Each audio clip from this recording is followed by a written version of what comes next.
have these ups and downs and this underlying rage and the criticism and the contempt and the drama and the deceit and a trail of destruction that throws your life into complete chaos.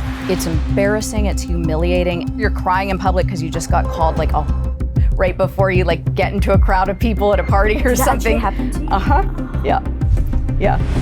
How are these signs not enough for somebody to leave? Okay, so first, Dr. Shannon Curry, you were the forensic psychologist in the Johnny Depp and Amber Heard trial, watching one of the most toxic relationships in the world unravel in front of millions. So you've really seen firsthand how love can turn so dark. So what are the dangerous personality types and what signs can we look for that reveal their sinister side? I think the number one thing I would say to anybody, if we're talking about dating, pay attention to behavior. The consistent behavior somebody shows. And what's really underlying that behavior is traits. So personality traits are really stable over time. So if you're paying attention to not necessarily whether somebody's hot or not necessarily what they're telling you about themselves, but how they're acting, that's gonna be a better bet. And if somebody is talking down to somebody who they view as in a lesser position than them, how do they treat the server? How do they treat the host? How are they treating the driver? How do they handle setbacks, right? Some of this stuff we can fake really well. All of us try to present ourselves in a positive light when we're dating, right? Everybody's going to put their best foot forward when they're first dating, but look over time for the consistency of the behavior.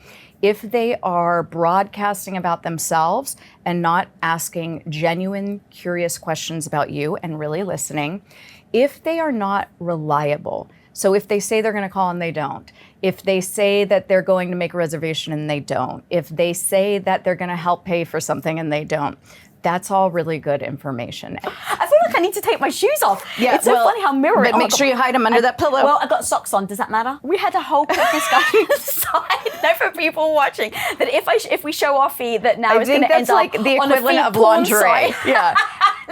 You just dressed them up in lingerie. Here you go, peeps. Go and take Duck it. those under a pillow. Get those out of here. Have your fun. Sorry. Oh, All right. God. Now let's geek out. All right. Let's All go. right, so I will tell you one thing I have noticed, and some of this is my own stuff, but it is a helpful tell, and it is something that you learn often in your training, is that I tend to really like people with borderline personality disorder and certain types of narcissistic personality disorder when I first meet them. Okay, really, and in fact, that's a little bit of a red flag for me. If I am feeling like case closed, this person is telling the truth, and oh my God, not only am I compelled by this person's story, but I feel like I got to figure out a way to be your therapist. Let me, again, caveat before everybody comes for me. I would never do that. Yeah. But you're having these natural automatic thoughts of like, I need to protect this person. I need to make sure that she only gets the best care for the rest of her life. She's been so wronged or victimized. She's so humble. She's so vulnerable. She's so bright. She's exceptional. She has so many insightful thoughts and observations about things. A lot of times what's actually happening there is they're coming prepared. They've looked you up beforehand. And I will say that one of the most genius capabilities of a really sophisticated person with borderline personality disorder and certain presentations of narcissistic personality disorder, they're gonna do their homework, and they are exceptionally good at mirroring back to you what they've learned about you. And really just taking on that identity. Before you go on, yeah. I just want to highlight something you said that I think is absolutely amazing. You said, even as a doctor, I want to be their therapist because I like them.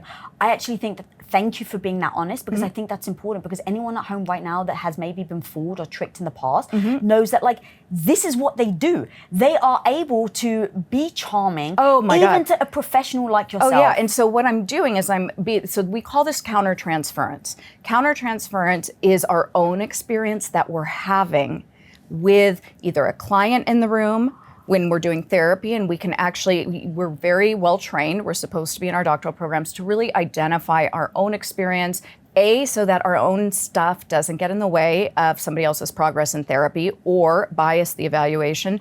But B, because often if we are self-aware, we're getting some really good information from those reactions.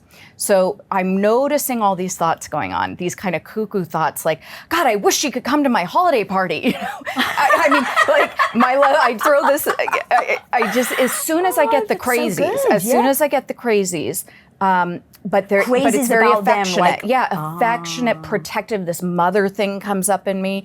So if I'm having the thought, I want to be her therapist, it's like I want to care for her, I want to help her, I want to support her. Red flag. Red flag. Okay. Red flag.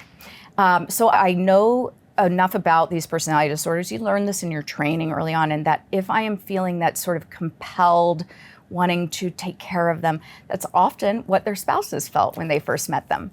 Took the words right out of my mouth. And so when I was training for my doctoral internship, I was at Tripler Army Medical Center, and it was for the most part, an active duty military cohort of interns.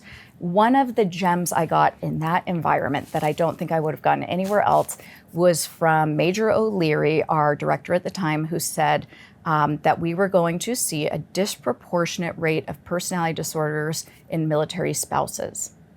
And he said, this is completely anecdotal. I don't have evidence for this, but this is in my experience in practicing in this environment.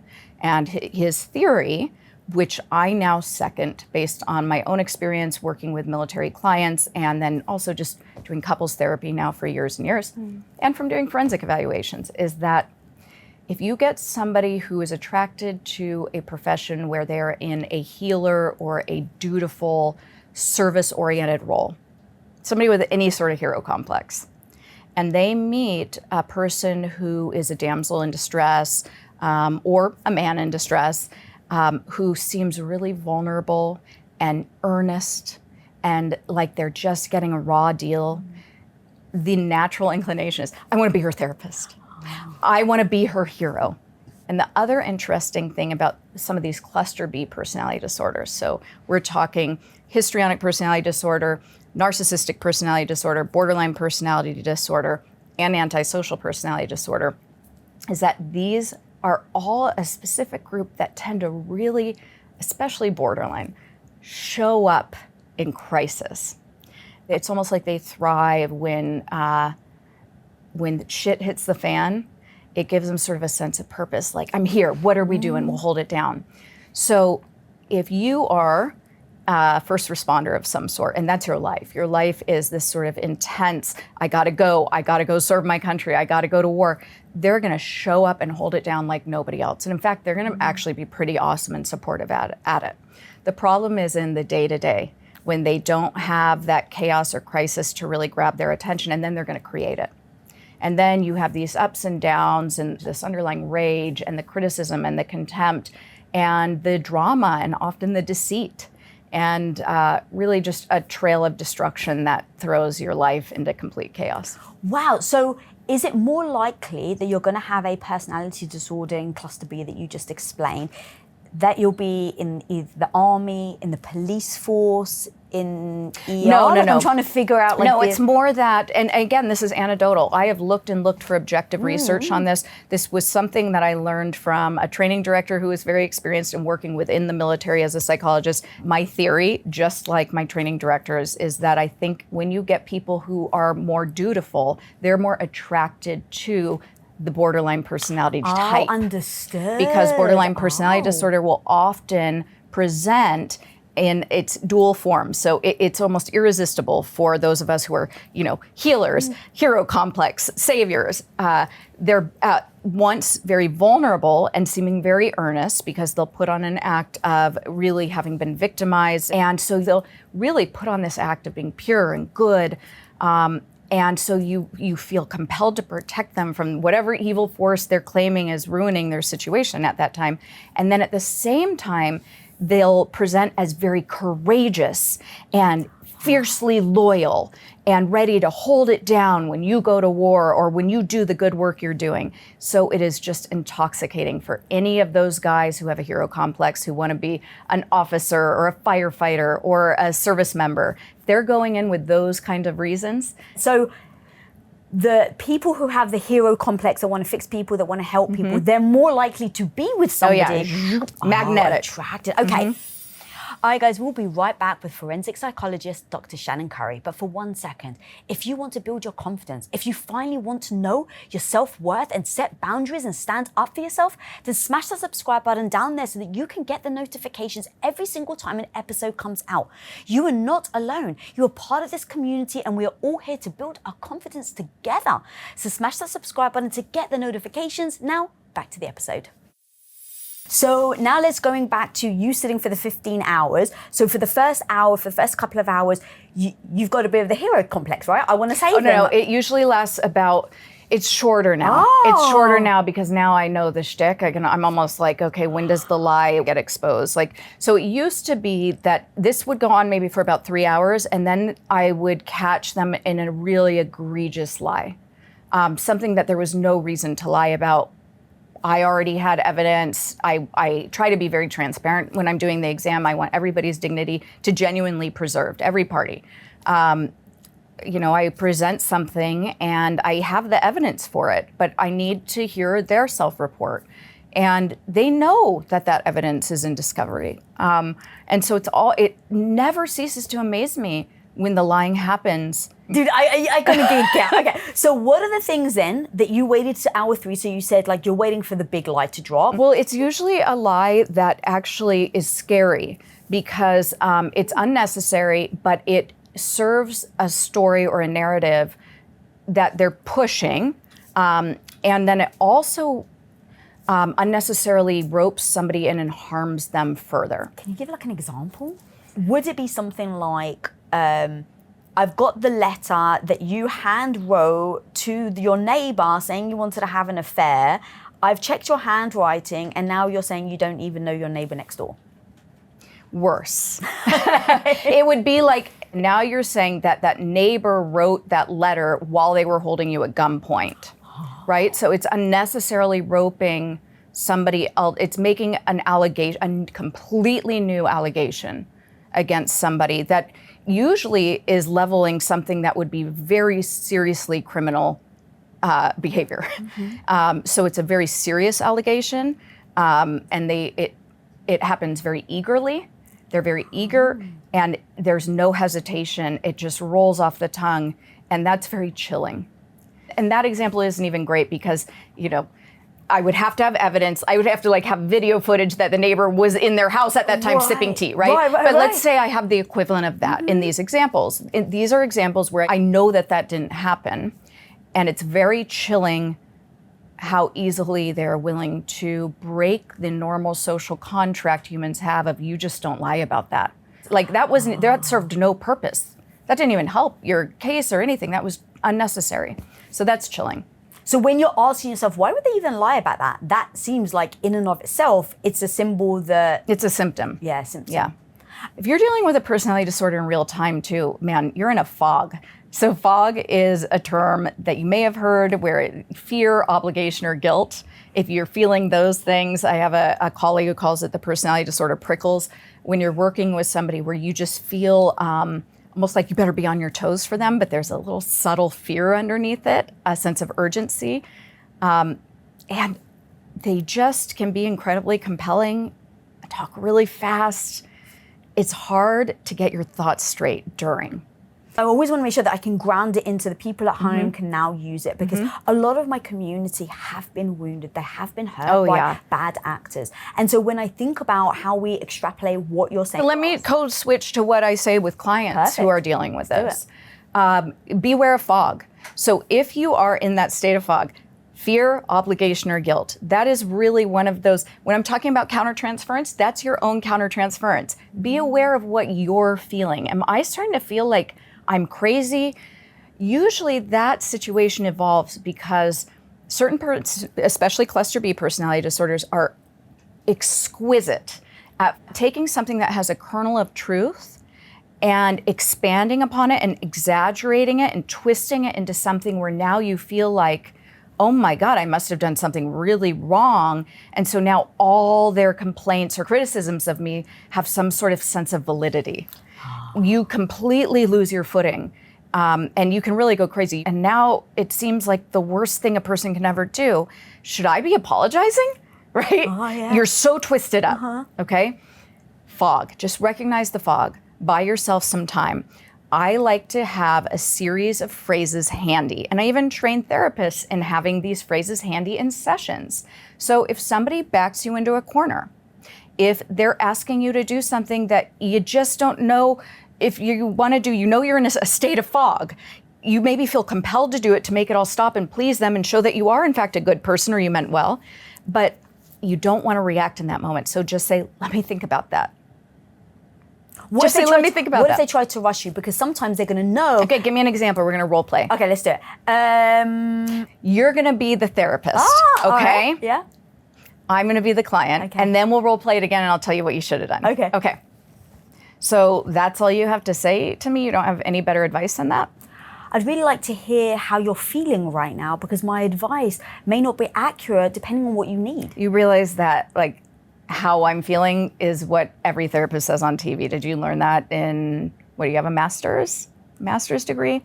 Do you have a doctorate, or where did you get your master's degree? Back. I'm like, Right? I don't know. Yeah. I always just want to swear at him. Yeah.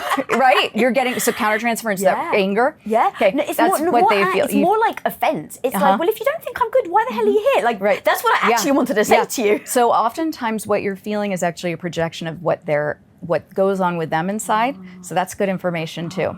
So what I would have said in that situation is, if I didn't know any better, see, I'm going to give them a chance to save face. I'm going to force myself to be compassionate, because that's how I would be if I were calmer. If I didn't know any better, I'd feel like you were trying to pick a fight with me. You just stop it. You don't follow their train of logic. You don't jump on the bandwagon of the nonsense they're talking about. Okay? You just stop it and you pay attention to what's happening in the dynamic, not what they're saying. That was so good. I went straight into defense mode. Yeah. And then you want to be like, yeah, I have my master's and I got it from this. I also trained for 2,500 hours and I got licensed. You start explaining yourself. I cannot tell you how many times I've had to listen to audio in these forensic cases of just the explaining, and you hear it. You hear the partner of the person with the personality disorder trying to calm them down, trying to get them to reason with them, trying to make it all okay, explaining, and it can go on for hours.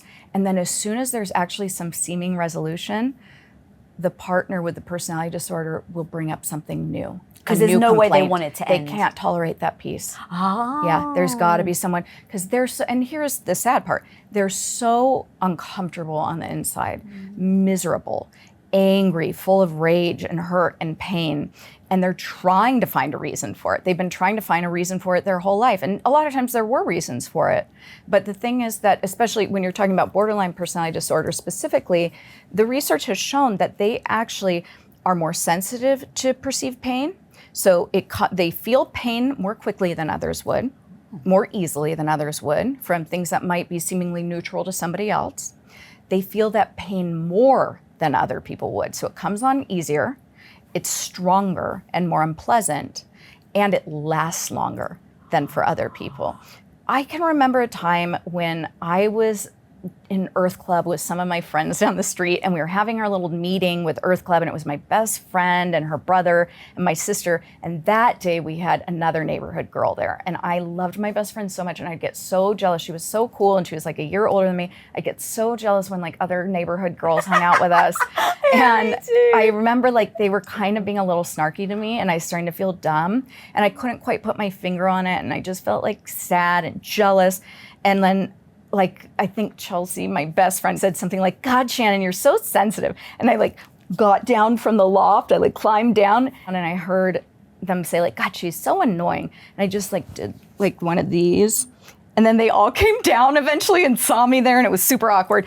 Now, times a million, that feeling of hurt and rejection and nobody likes me, and also they're mean and I'm mad, and it's hurt, it's anger, it's sadness, it's feeling stuck in a rut, it's not knowing what to do about it, helplessness and hopelessness.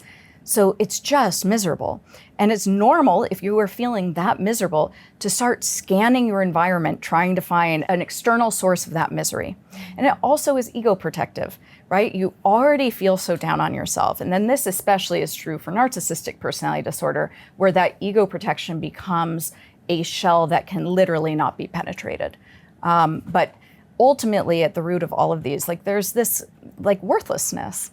And so they're looking for a reason, and then when it gets more and more dysfunctional and when it gets really pathological and almost antisocial is when you're making up lies for attention for 5 seconds to get somebody to care for you.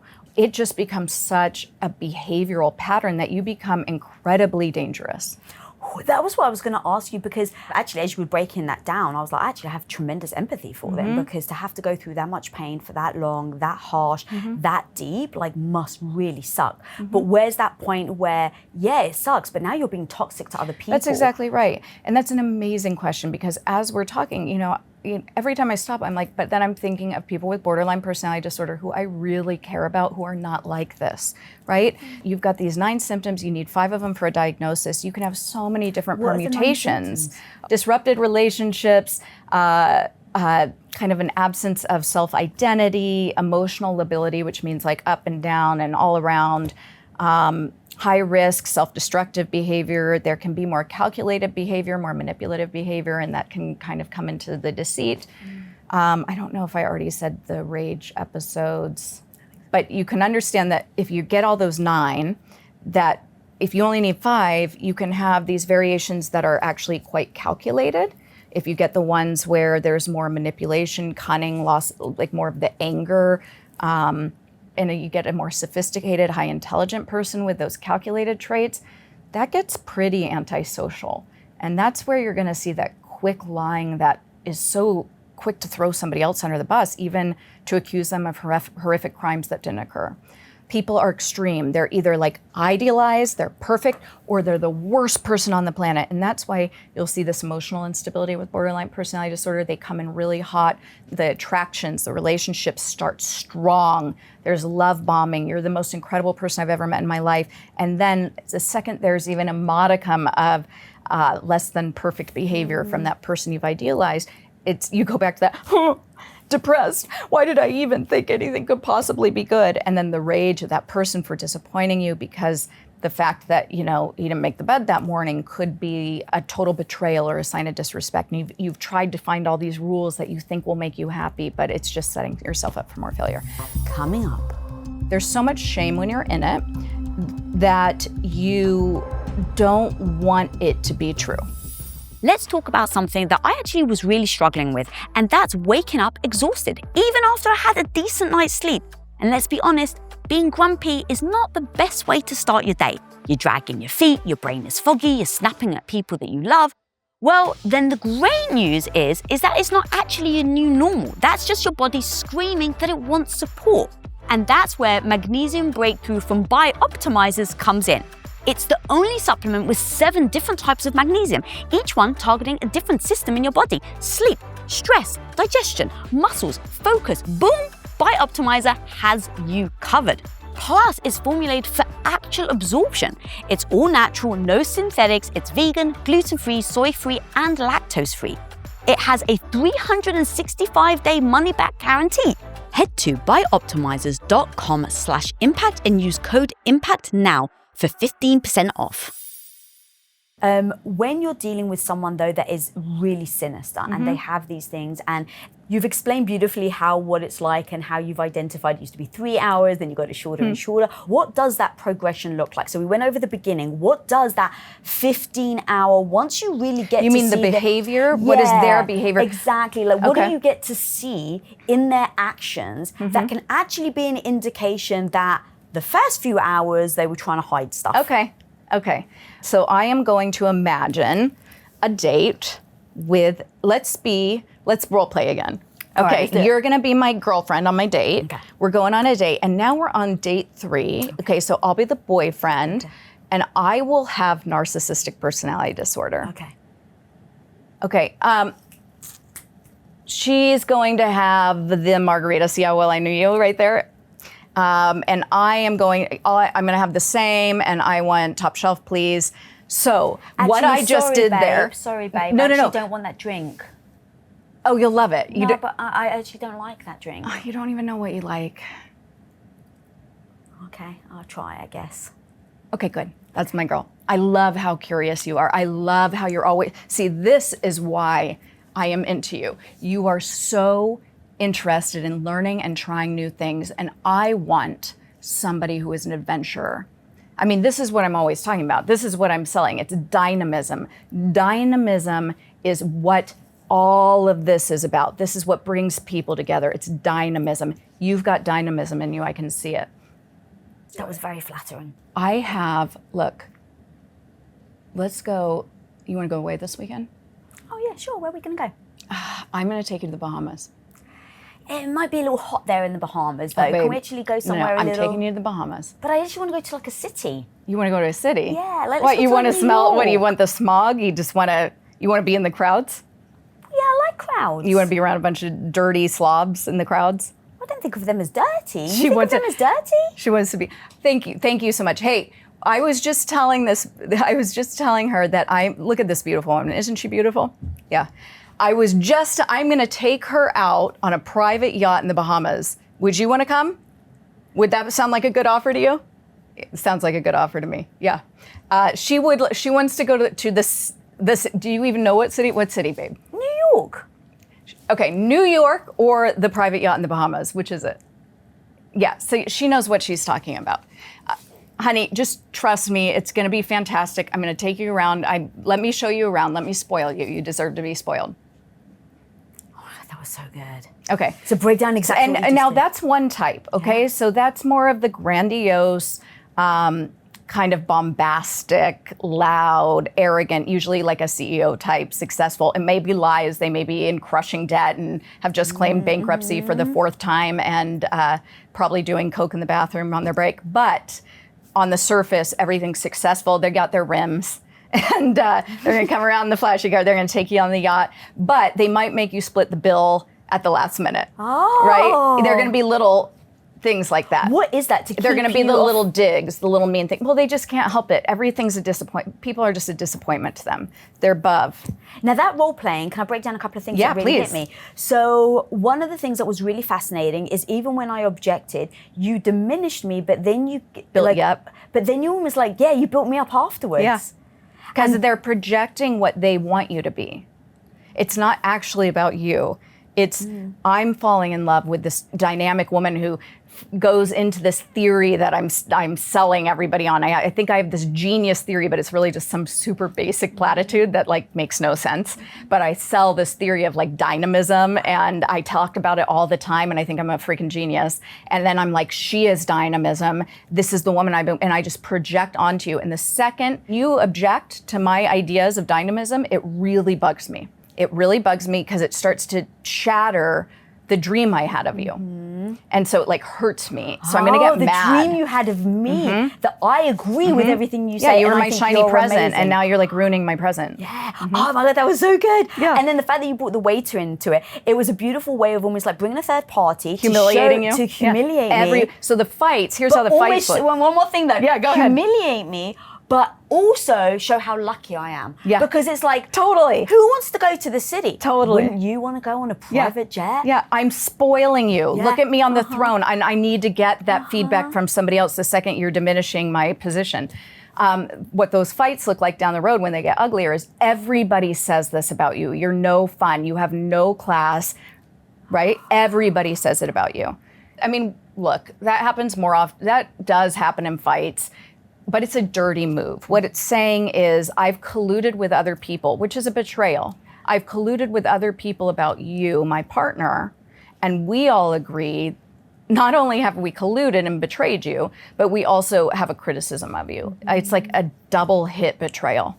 So it's pretty dirty, and that's not like necessarily a narcissist, but it's going to always happen if you're with a narcissist. That was so good. You showing those spectrums. Like, honestly, that was a beautiful example. Again, I'm going to go back to the why. It is so important that we give the tools and tactics for women so that they actually feel like they have the power. Yeah. Because in that moment, literally, as you just whole role play, I almost like, there was a moment where I went back into my 21-year-old self. Were you into me? I was so into you. But that's exactly what I thought.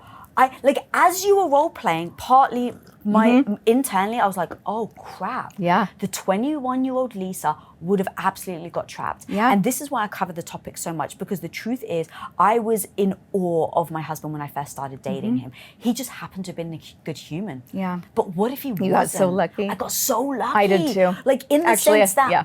I wouldn't have known the signs. Right. So I happened to have met a charming man, but the charm was genuine, sweet, kind. He has this nurturing side to him. But what if I met a charming man that was actually nefarious? Right. So you doing those two sides was amazing. Can you give me one more example on a different personality disorder? Yes, absolutely. We're going to do a borderline. Okay.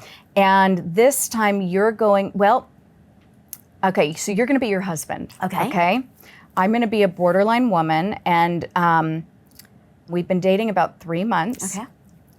And now your parents are in town, and we've been doing some stuff with them. And we just had breakfast with them that morning. And now we're at dinner together. Okay. Oh my God, I had so much fun with my parents today. Thank you so much. It was really lovely of you for hanging out with me and my family, because you know how much they mean to me. Yes. Oh, you didn't like them? Well, I mean, frankly, your mom was kind of a bitch to me. Oh, damn. Why do you say that? I have gone above and beyond to please her. I made the house nice for them. I bought her a fragrance so that I knew she would love. She barely even looked at me or thanked me. And all she wants to do is get your attention. And, I know that they've been inviting us to things, but it really just feels like it's to evaluate me, and she thinks she's above me. I don't know. I mean, are you ever going to stand up to her? Babe, look, I know my mum sometimes can be annoying, but she really does love you, and maybe just being a little too sensitive right now, because I'm being sensitive? Yeah, I know how much she loves me, and I know what she means to me and how much she likes you. Spoken like a true mama's boy. Babe, don't shut down. Oh, babe, why are you crying? She wasn't mean. Tried so hard. I know you did, babe. It's fine. Don't worry. I feel like I don't even have a partner who will stand up for me. I mean, I feel so disrespected. No, babe, she didn't mean to disrespect you. Come on, you're taking this too seriously. It's just not okay. Okay, I can see you need time to calm down. Do not tell me to calm down and then throw drink, storm out. All right, so break down everything you just did. So what was happening there is, in my mind, they actually had a lovely interaction. There was literally nothing happening that could be, maybe the mom got distracted while she was holding the fragrance and was excited to meet whatever. Yeah. So there was nothing objective that had happened that should have offended her. But nonetheless, she was feeling very threatened, because there's usually a feeling of like needing to claw your way to a position of value with anyone, and everybody is perceived as a threat, or that you're going to be abandoned. This incredible fear of abandonment, and then this reactivity when you have perceived abandonment, right? Mm-hmm. So the mother coming to visit, even though the dad's there too, but suddenly represents potential abandonment. Like, oh my God, he's acting respectful and loving to another person. That must mean it's all or nothing, right? He doesn't have enough love for me anymore. Very competitive, all or nothing, everything's black and white.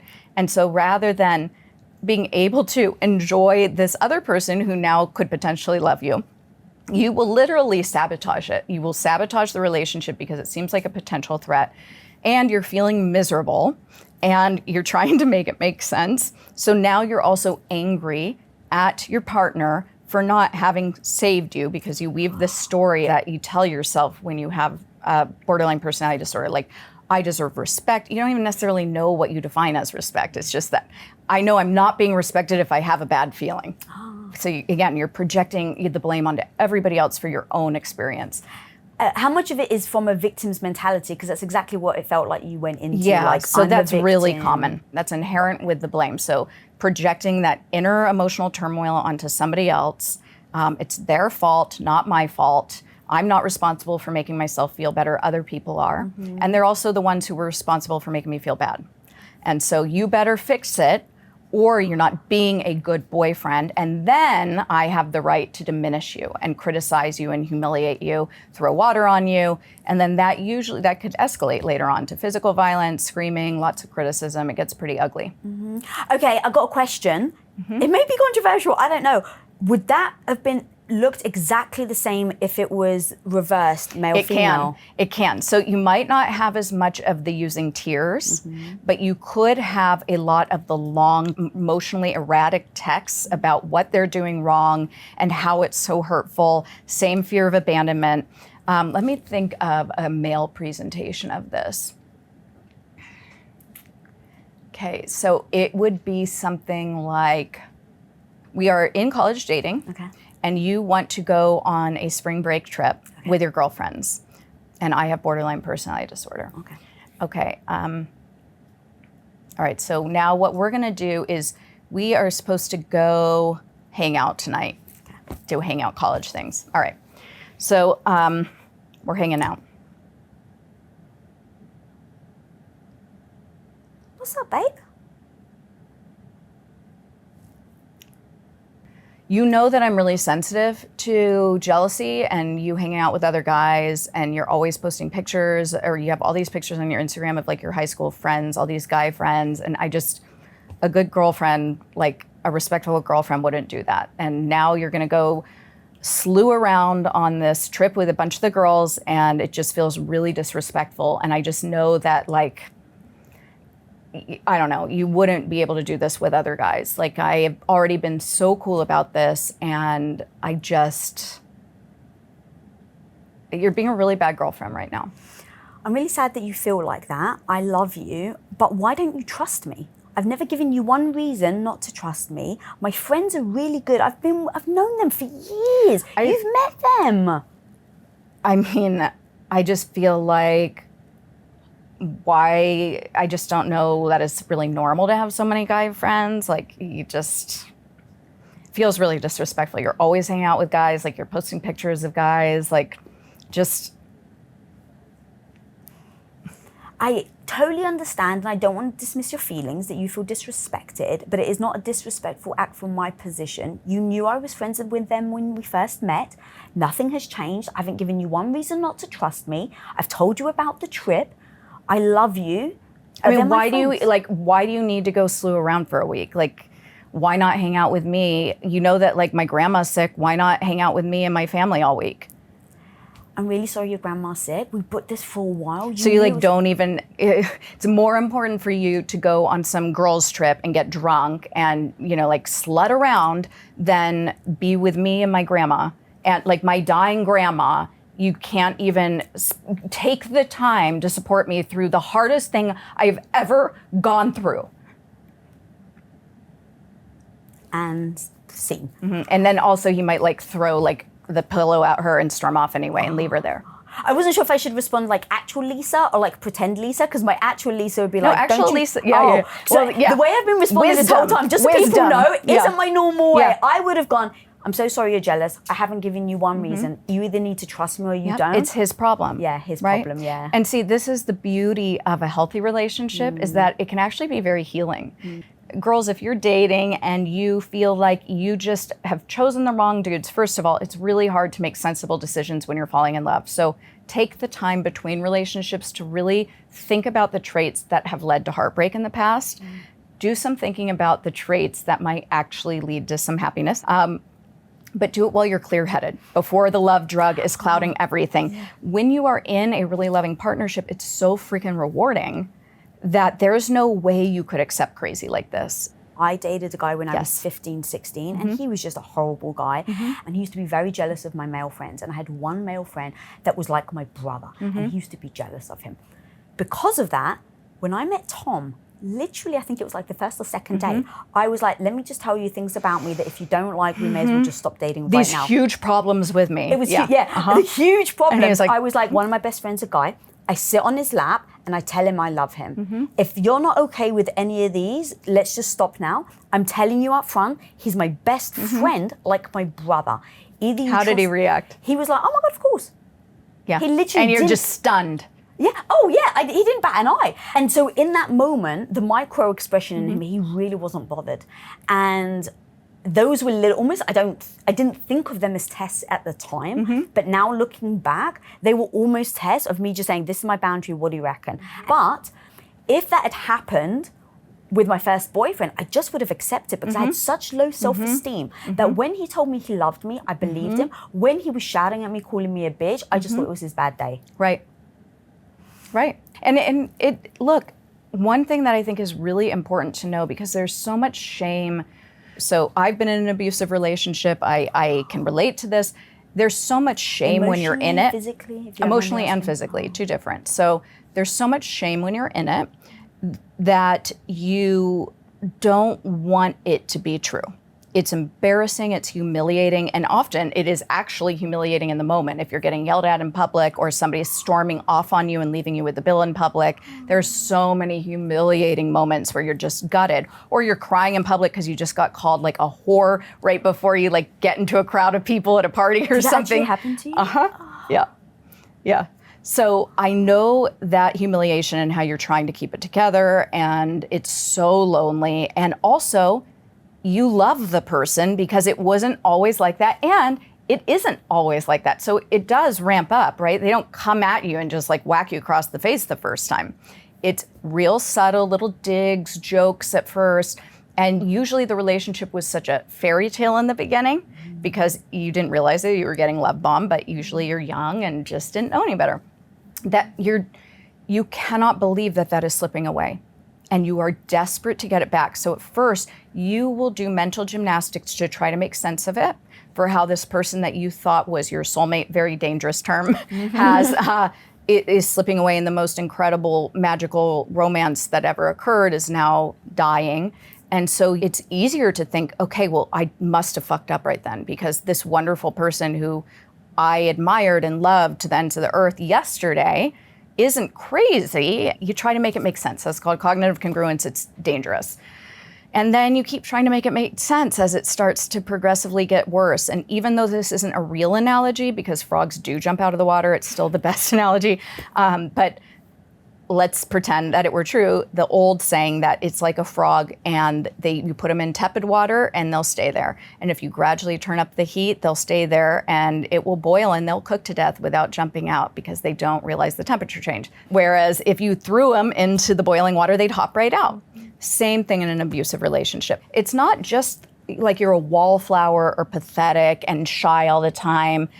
A lot of women who are in abusive dynamics are quite powerful in their own lives, but they're kind of enslaved in this dynamic that they're stuck in. And it's an addictive roller coaster ride. You live for the relief, you live for the making up, and then it gradually gets intense and angry and hostile again, and you're freaking miserable. And then when there's that moment of relief, the love making, the apologies, you're just so freaking relieved. It's the biggest rush of dopamine you've had in your life. And then you just want to get it back again and again. So you stay in. It's just like a high. It's just like heroin. And in fact, the chemical effects on the brain are very similar. Coming up. The research shows us that about 35% of all relationships have something called situational violence, at least once. All right, truth-telling time. When I was 18, I would sit out in the sun and I would put that oil on me so it would just make my skin as dark as possible because it would hide the blemishes, it would hide all the spots that I didn't want anyone to see. Now the problem is, as you get older, the sun does the opposite. Instead of hiding things, it actually makes it worse. So you better believe now I don't go anywhere without my One Skin sun cream. It has minimal SPF, it has antioxidants like vitamin C and OS1 peptide. So don't do damage to your skin, protect your body, protect the thing that we love the most, and treat it right with One Skin. OneSkin is the world's first skin longevity company. By focusing on the cellular aspect of aging, OneSkin keeps your skin looking and acting younger for longer. For a limited time, you can try OneSkin with 15% off using code LISA at oneskin.co. That's 15% off oneskin.co with code LISA. After you purchase, they'll ask where you heard about them. Please support your show and tell them we sent you. That's Women of Impact. When you have a relationship and you first meet someone, there's a lot of passion and it can be beautiful. So let's just take, because you took the case Amber Heard and Johnny Depp, there was a point, I'm sure, when they said I do, that they truly loved each other. They thought, okay, we're going to spend the rest of our lives with each other. And somewhere along the line, over time, it goes from passion to poison. And I'm always thinking it never happens overnight. And it got so publicized and it was so prominent because there was so many, if I'm going to be honest, crazy stories around it. So there was a crazy, I am going to say crazy. Anyone debate me, come for me. Come on, bring it on. But the crazy story that she basically crapped in his bed as like punishment. But then there was also viral video that shows some despicable behavior from his part. And I'd love you to help us think through how we start to navigate what this video means. Does this actually mean that he's an abusive partner or that he actually was on the defense? Let's take a look. What happened?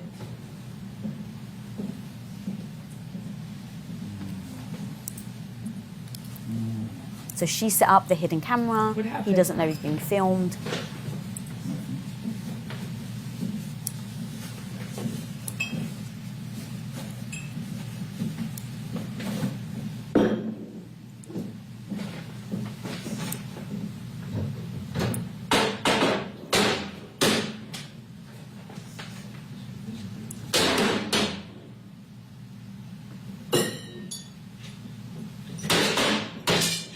Nothing happened this morning, you know that? Were you in here? No. So then nothing happened to you this morning? Yeah, you're right. I just woke up and you were so sweet and nice. We were not even fighting this morning. All I did was say sorry. Did something happen to you this morning? I don't think so. No, that's the thing. You want to see crazy? I'll give you fucking crazy. That's crazy. Oh, you're crazy.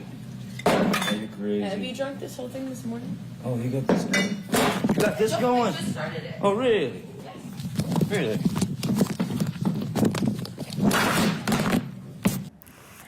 All right, so the reason why I wanted to show this is there's always, seems like there's two sides to the story. So if I was just to watch this in isolation, you hear her being very sweet. I just woke up this morning, what's up, babe?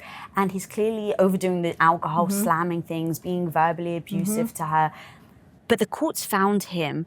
Well, this is actually an important point, but it gets complex. So Mr. Depp's claim was that she had defamed him in a written piece in the Washington Post. And the defamation statute requires that somebody maliciously and intentionally is saying things that are not true to intentionally harm your reputation.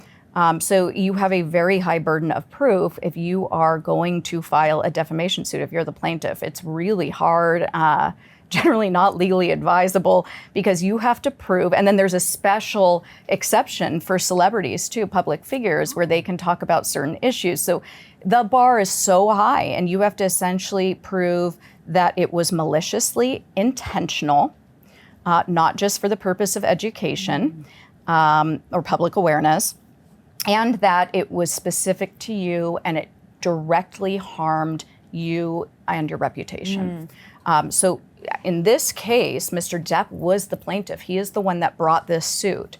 And then in Ms. Heard's defense, to defend herself, to say, well, this wasn't untrue, that this wasn't defamation because it was based on truth. Evidence like this was brought in for her to present her case. Thank you for explaining that. Okay, so now that's where we are with that video. So help me think through this, because if you're a woman at home, let's say, and you really do wake up and your husband is acting like that on a daily basis, to me that is very toxic. So how do we start to assess what's toxic behavior, because that's them and they're a narcissist, borderline, and that is fundamentally who they are. They're not going to change, and now you actually see their true colors.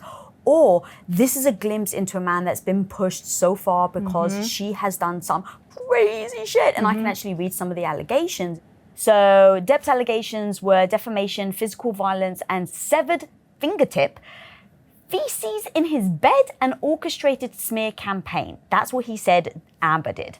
And Heard alleges that Depp physically and emotionally abused her, sexually assaulted her with a wine bottle, substance abuse and driven rage, and financial fallout and career repercussions. Okay, so they're both kind of going over each other for smear. Okay, that's more like he said, she said. But where's that true toxicity? Can it be both parties are bringing their narcissism, their borderline together, and this is what you're seeing? Is there one person that is the accelerator or the igniter, and the other person is just in response to it? Like, help me think through what. This is so complex. Yeah, like. And you're touching on something interesting because you're sort of saying like there are all these permutations. There are actually multiple. So first of all, I need to really make it clear that my role in this case was not to determine whether or not abuse had occurred. And when something like this grabs a ton of media attention, I think it's very easy to make assumptions about what you think the case is about and also what the role of the expert is, because it is such sensitive personal information. So I would like to clarify before we talk about this that I cannot speak directly to this case, but I can speak to issues you're raising because of that footage. And then B, I actually don't know what happened in real life in this case because that's not the role of a forensic psychologist. I cannot look into a crystal ball and be like, all the evidence shows that he was abusive or she was abusive.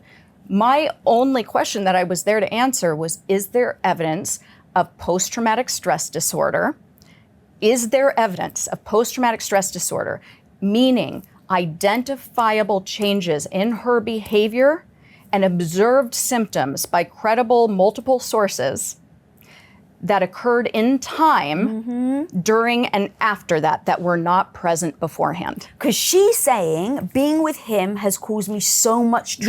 Yes, she leveraged a claim for psychological damages. So she countersued. And so she introduced evidence to the court from another evaluator saying, I have PTSD and this is part of my defense. Right. And then she also countersued. So, but she brought that in. So when you think about it from the other side, I think it makes more sense. If somebody leveraged claims against you, you would want to make sure that the court has somebody come in, a scientist, and look at, okay, well, do they have this psychological distress that they're asking for millions of dollars for?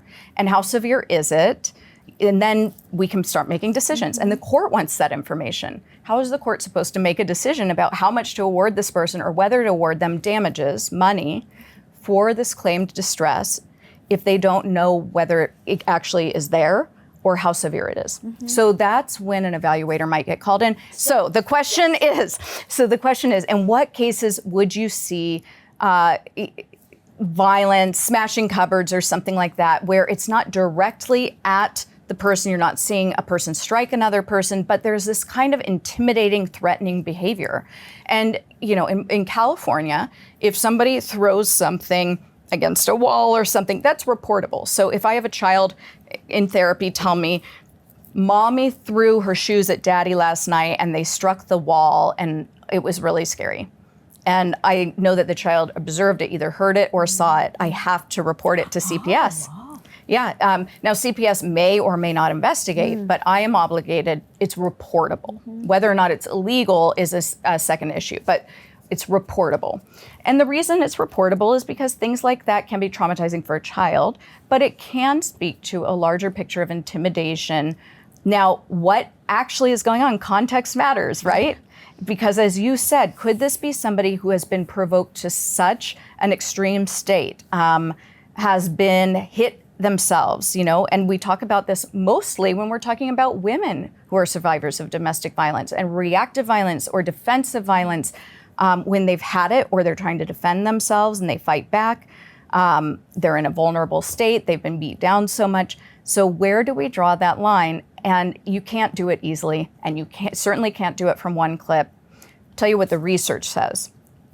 The research shows us that about 35% of all relationships have something called situational violence, at least once.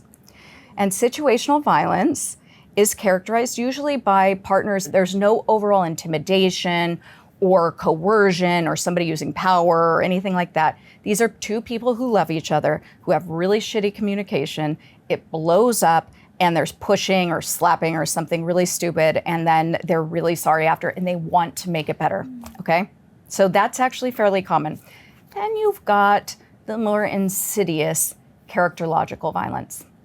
And this is more of those, the things, you know, it could be the insults, the anger, the throwing water in your face, the slapping you, and it's okay because I'm a girl slapping a man, or it could be the throwing the cushion at you for, you know, I'm just having a tantrum. It can escalate into name calling, whore, slut, insults, isolating people from their friends and family, starting to insult their friends and family, saying they're not good for you. I don't like how you are when you hang out. So they're simultaneously diminishing your self-esteem and making you feel like you're a loser after you hang out with them, and then also insulting them and trying to make you want to be better by not hanging out with them anymore. What are the difference between the two, where it's like you've got 35% that's situational, and then you've got this really other side that's super insidious? The characterological. Is it just how often it happens? And so this happens once and everyone's actually sorry? Like, how do you It's know a couple the things. difference? It's the severity of the violence. Okay. Right? And it's escalated between both people. Poor communication, real issues, poor communication about it. And then after those fights, though, there can be a lot of really respectful, equal times and sharing and caring about one another's well-being. It's just really poor communication skills, okay, that escalate. Yeah. So the severity, it's not lethal. The injuries are less severe, if any. Tends to be like slapping, pushing, low-grade name-calling, like you asshole, out of the heat of frustration. I actually did that, sorry to interrupt you, Yeah. probably about 3 months ago. I was in the middle of an argument with my husband, and I was like, you're such an arsehole. I'm so sorry. I shouldn't have called you that. Like, in the middle of the argument, I immediately And apologized. now imagine if you guys weren't in a good place and you kept having the same fight and you had terrible communication skills. You could see how you don't say sorry after and somebody gets pushed. I mean, these are healthy people who are stuck and they can really benefit from communication skills. The other side, you've got the power dynamic, and usually there is a personality disorder at play. So you're gonna see, that means it's characterological. It's happening in some way, it's always present, even in the good moments or the loving moments or even in the sharing moments. This is really a part of the person's personality. It's how they gain power and control. It's usually not just isolated to one person. They're doing it to other people. They've done it in other relationships. So you'll see a windfall in court of all these exes coming forward because this is how they handle things. There's going to be aspects of power and control in multiple areas, isolation, but that's the name of the game, power and control. It's uneven. And then also, if it is physical, those injuries are going to be much more severe, and the physical violence is usually going to be punching, kicking, strangling, things like that. Yeah. So what are the things that, going back to almost this case, I understand you can't talk about it, so of course if I ask you a question that it's just like a little tricky, let me know. But as I think about Amber Heard and Johnny Depp, when I start to hear all these things, like, and maybe it's a difference between when you're in the dynamic versus the person from the outside looking in. But the second you throw a bottle at me and sever my finger, I'm out the door. The second you shit in the bed and disrespect me in such a horrendous manner, I'm out the door. How are these signs not enough for somebody to leave? Okay. So first, let's talk about a female in an abusive relationship. So the main draw is that cycle of relief that comes after. So things just get crazier and crazier, but then also after the fight, at some point, there's the makeup, and you don't have to blow your whole life apart and get a divorce and find a place to live and lose somebody you love deeply, right? You really want to hope that you can keep going with the status quo and just make it work. Blind hope and living for that relief that gets less and less frequent and shorter, and you live for it. And also, you worry about that person's well-being if you leave them. You wonder how they're gonna be because you've seen how broken and damaged they are. Abusers aren't doing great. And usually they have revealed to you why they're this way, what sort of abuse happened, why they hate themselves. You've held them while they've been sobbing and begging your forgiveness. You understand the vulnerability and it's real. You don't want to abandon them. And you also know how troubling abandonment would be for them. And usually they've also threatened to kill themselves if you ever leave them, right? Or maybe kill you. Now imagine, let's add another layer of that, where you're a man who's been led to believe his whole life that he's stronger, that a real man could never, ever be abused by a woman, that would make you weak or pathetic. Like, how would that even be possible? So you have this added layer of shame, but then also this added layer of this self-talk that you're like her protector, and that not only would it be shameful for you to be the kind of man who can be abused by a woman, but if you were to abandon your wife who you know is sick, you've seen how much she struggles, what kind of a man are you? And if you're the hero type who wanted to rescue her from distress from the get-go, there's no way you're going to abandon the woman you made vows with her. She's sick. Yeah, she might, kick your ass every now and then, but you're stronger than her, so what does it really matter? You can't leave her. She's already said she would kill herself. Like, what are you gonna do? You don't even think abuse is a thing. That hasn't even occurred to you. That really breaks my heart, actually. Yeah. I was like letting that sink in for a second because, look, I've done a lot of content on the manipulative man, the toxic man. I mean, because they are so physically more stronger than us, more dominant. Yeah. I think the fear of they can actually take your life at any point, right. I'm very aware of. But I'm always trying to see it from And both I've been angles. there. I've been there, and it's horrible. That and then fear I've of also, if you've ever had a friend who won't leave her abuser, and I know I have been that person before, where you just start to drop off the planet because you don't want your friends to have to hear the same stories again when you're not going to take their advice or leave. So you just stop calling when it happens, and you're so alone. But I've had male clients who they're so wonderful. They're so wonderful. They're so caring. They're so dutiful. They're so loyal. And they just think they can handle it, or if they have PTSD from their line of work, they think maybe they even deserve it. And it's just really brutal to watch.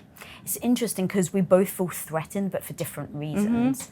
That is heartbreaking. So you even said, actually, that you've been through it. So for you, after you saw the signs and obviously the horror, you've already shared a few things. What was the thing for you then that allowed you to finally leave? Because you mentioned where people get stuck. Yeah, it was different in both cases, and I don't want to be too specific, but in one I was a little bit older. Yeah. In one, it was just very gradual, putting steps in place for myself, financial and just very gradual. And then in the other, it was, I tried to have a conversation about it, and ended up, he left me in that conversation, and it was kind of a gift, and I hated it in that moment because it actually was like, without telling you, I got left somewhere. I got left somewhere very, like at the ends of the earth. But it ended up being the best thing in the world because we could not physically reconnect. Oh, wow. And so, I had to grieve and go through heartbreak, but I was free and was able to rebuild my life. Again, if I ask something too personal, please let me know. No, it's okay. But I'm always in the comments on my YouTube channel. And a lot of the comments are, how the hell did I fall for this again? And oh God, I remember, yeah. Yep. in you sharing that too, please help me, because I think that, thank you. Like, it is a beautiful gift that you are giving us right now to be able to share it, because it doesn't mean that you're stupid. It doesn't mean that you're worthless. And I think we tell ourselves a story. And so being able to see someone as professional and expert as you, who still also falls for it, is actually a relief, if I can be honest. So somebody listening right now who is saying that to themselves, how could I fall in for this again? How did you give yourself the grace and then the ability to trust yourself again, to choose somebody who is now your husband and treats you amazingly well? I don't look back on those relationships with regret. Obviously, I don't want to go through it again, but I mean, it's helped me be a better therapist.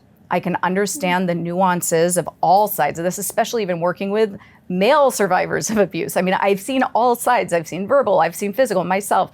I've seen it. I've worked a lot on what I was looking for, or what I thought they were selling, and what I was wanting or needing. And I've had healthy relationships in between those too. So it wasn't like it was just, I just got duped a couple times. And each time it was a new learning experience, a new little facet that I hadn't realized I wanted to work on. and then I worked on it. And then I also really love science, and I didn't know the science existed on qualities that can actually lead to more lasting happiness. And once I learned that, I actually planned. And that's why I'm saying, if you've got some downtime between a relationship, start looking into that. Get really intentional about it, because you will start being more attuned to those qualities. You'll recognize them when you see them. I think that's why we get along so well, because we both like data. We like the studies. I need the evidence. You said How do I meet a partner to fall in love? Okay. Yeah, exactly. So I don't know if you've heard recently, there's a bit of a crazy viral video going around, and it's David Justice, who used to be married to Halle Berry. Okay. So just to give context to anyone who may not know, so they were actually married for only 3 years, and a year later, in 1997, Halle Berry seeks a temporary restraining order, citing concerns for her own personal safety. So this was a long time ago. Just a few days ago, Justice goes and does an interview on a podcast, and holy smokes, this clip goes viral. Let's play what he says. And, you know, we still in the honeymoon state, but we spent a lot of time apart because she was doing movies in this country, that country. We probably could have made it if I knew about therapy. If we knew about therapy, we probably could have made it, because we never had any major issues like that. It's just that because I was young and had only been in, honestly, one real relationship before her, my knowledge and my understanding, my wisdom around relationships just wasn't vast. I'm looking at my mom, and I'm a Midwest guy, so in my mind, I'm thinking a wife at that time should cook, clean. Traditional. You know, and then I'm thinking, okay, if we have kids, you know, is this the woman I want to have kids with and build a family with? And at that time, as a young guy, she don't cook, don't clean, don't really seem like motherly. And then we start having issues. We never had any issues about other women, Pause there. So that blew up the internet. Oh God, I bet. Just recently. I bet. The fact that she doesn't cook, she doesn't clean, she's not motherly. Now, God bless frickin' Halle Berry. She goes and posts this on Twitter, and it's a photo of her with her boyfriend on vacation, and the title says, "Phew, cooking, cleaning, and mothering." Yep. So that was definitely her rebuttal. But the thing that I want to talk about is beyond just like kind of the humor of it somewhat. If he didn't actually value the fact that she doesn't cook and clean and mothering, could that have ever worked anyway? Yeah, it actually could have. Oh. Well, it depends. I mean, look, I don't know either of these course, people. yes. I almost feel bad for that guy, not in that I think, if somebody truly, who knows what he meant by that, right? Who knows what his actual intention was? That is a blip. But if somebody is sitting with me in a therapy room, I have heard way wilder things from people who I really like. Way wilder when we're actually talking about values or differences or something they're repeatedly fighting about. Can you give me some sort of loose example that doesn't reveal anyone? All of them would be way too revealing, but things where I'm just like, what did you just say? Like, do you know how bad that looks? Like, that is a terrible look. Oh, you gotta give me an example. God, it's hard. I need another couples therapist here, because they'll know. If it comes to me, I'll tell you. Okay. But the bottom line is the intervention we're doing when we come up against any of these perpetual problems, whether it's about household roles, whether it is about parenting and rules, whether it's about spending, whether it's about cleanliness, whatever it may be, these are usually, we call them long roots. They have to do with our childhood, our upbringing, certain value systems, beliefs, experiences that we felt strongly shaped us, life lessons. And the therapy is to tell each other without any judgment of the other, to listen to your partner's story of how they came to this position on this issue. So rather than feeling threatened or immediately labeling them as stingy or whatnot, like being on time or being late. Okay, I'm gonna tell you something very personal from me and Ty. So when Ty and I were first dating, we came up against this a lot about timeliness. I am perpetually late. I hate it about myself. I actually hate it. I went to a very strict boarding school based on character, where if you were late, it meant you were disrespecting everybody else. And so I have internalized that.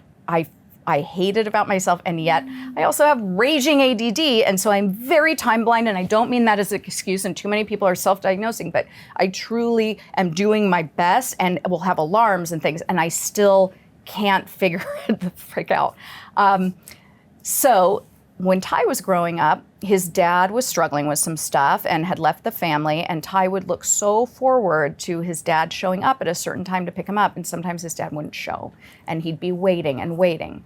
So here Ty was getting like really upset when we'd be getting ready for a date, and it would ruin our date nights because he would be getting so upset, and I could hear him kind of clomping around the floors, like pacing almost, and then I'm thinking like, oh, he's so uptight, but really deep, deep shame in me, deep, deep shame, but also immediate defensiveness and like, what an asshole. He can't just, like, he doesn't love me for me, you know, like it just gets real extreme real fast because it's a long route.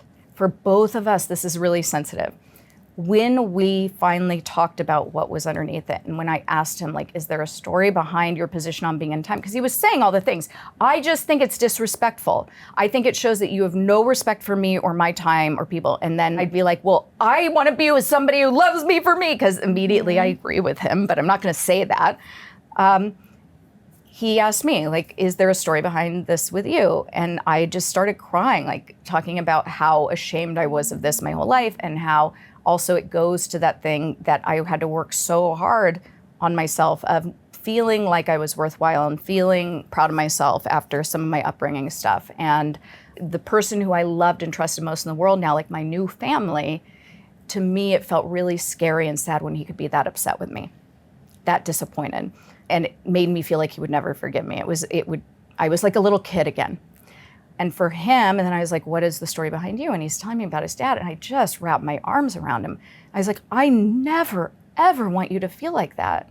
We shared the feelings that are associated with it. For me, it's like unlovable. For him, it's invisible. And he never wants me to feel unlovable. Of course he doesn't. So that alone, we will never now unknow that about each other. So this is just an example of about timeliness. But in a marriage, this does extend to household roles, gender roles, parenting, expectations, responsibilities, shared responsibilities. And there are reasons we come to these positions.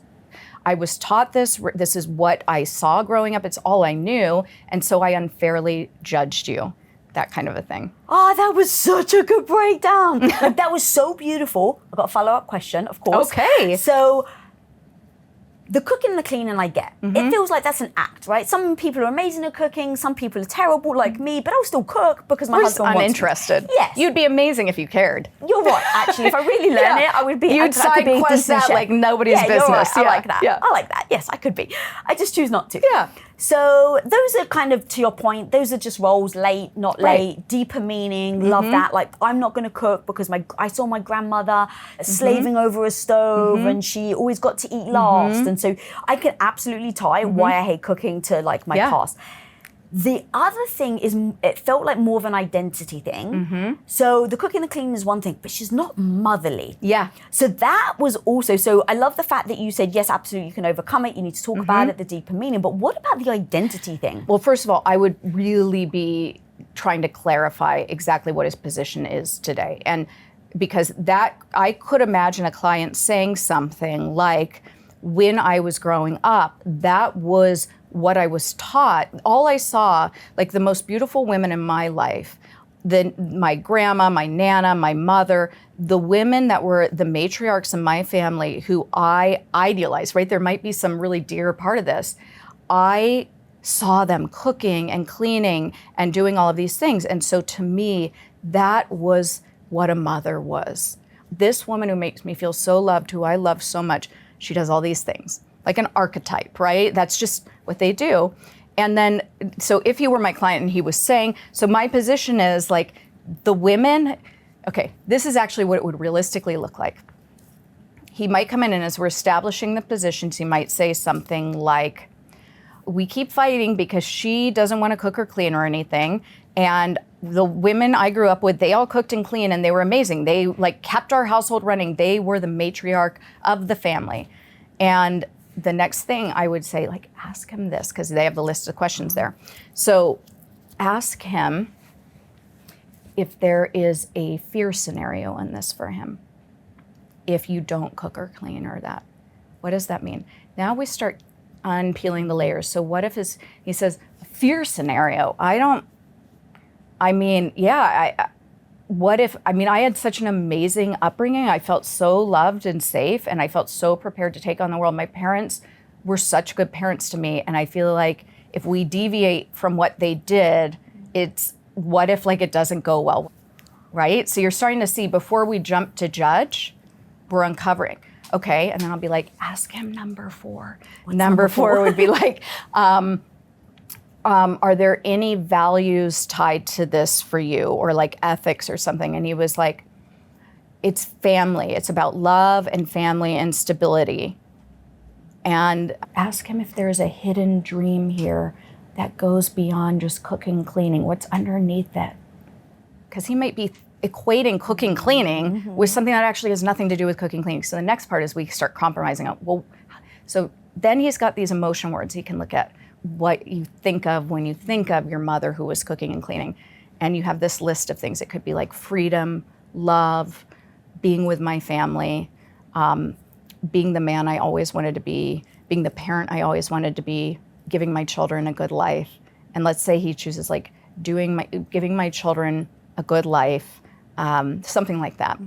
And then you also have to imagine, now he's asking her the same loving questions and hearing her, okay? Now the next step is, okay, so let's get rid of the cooking, cleaning talk, because that's almost a distraction. You want to know that you guys have a stable family. You're actually both the same on that. That's both of your dream. You guys are aligned in this. Okay, so that's the bones. You guys have these shared bones. That's awesome. You know that you both want to give your children the best life and equip them for the future by having this really sturdy, stable, loving home. So you want love, you want to teach them a value system, you want consistency, okay? So now we figure out, so what can we compromise on? What's going well? What would bring more stability to your household besides cooking and cleaning? And just reframing it. So you're doing individual therapy as you're working with the couple. But that's why I didn't write him off immediately. There could be so much under that it just got mixed up in the words. That was so good, because when I first heard him say it, my instinct went to, you're very judgy on what a woman should be. That was my first instinct. Then my second instinct immediately after that was like, but everyone should get the partner they want.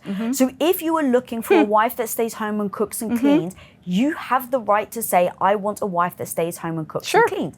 Just like if I want a husband, if I want a husband, like I don't want a husband that is a stay-at-home dad. I want a husband that goes out and, tackles the world. Goes both ways, like I should be able to want that. So that second part was like, that's well, actually, really interesting. Yeah, like I'm judging him, but really we all have a right for something. And I was like, so why does this bother me? And it was the motherly thing. That's interesting. I feel like now this is an identity thing that you're saying she's not what you deem to be as motherly, and as a woman, diminishing her. Thank you. And I put motherly and women very tightly knitted together. So even though I'm not a mother, I took it personally. Sure. And then obviously seeing Halle Berry's clapback, freaking love Halle. That was incredible. That was amazing. That was incredible. But I actually love your explanation. Like, I didn't expect you to go there. I didn't expect to agree with you once you said it. And I was like, actually, you've got a great point. Because we have so much of our history tied up in what this means. And so for him, if she's out, because he was, the part that we didn't show is she's on movie sets. So he's like, she's never home.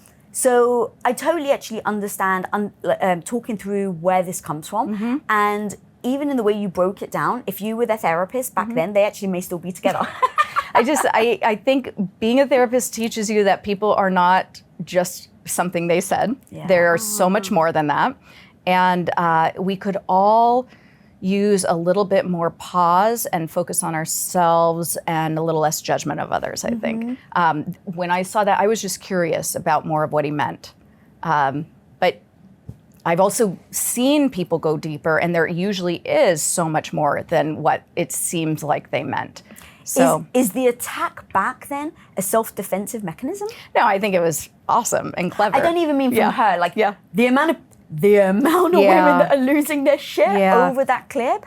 So my thinking is, okay, why? I mean, it bothered me, but certain people are like actually losing their shit. And so is it because their own identity trigger? I mean, so it's a collective wound, right? A collective wound of oppression and feeling put in that box. And so, yeah, we're sensitive to it. But I think, yeah, we can also identify that I'm a little sensitive to this. I didn't like it, but I also don't know we need to destroy a person because of something dumb that they said. I'm always, and I don't know what he meant. Maybe he meant it. Maybe he's just a jerk. But in my experience, most people are far more complex than a dumb statement. I know I've made plenty of them. So true. Dr. Shannon Curry, God, this has been amazing. This has been amazing. Thank you so much. Thank you so much. Thank you so much for taking the time and for your really thoughtful questions. I mean, you put so much work into this. It's really, it's very caring. Thank you. I mean, your work is fascinating. I find you fascinating. I love everything that you do. Same here for you. If people want to follow up and they want to follow you, where can they go? Oh gosh, actually Instagram is good, and I promise I will start posting more this week. What's your Instagram? At Curry Psych Group. At Curry Psych Group.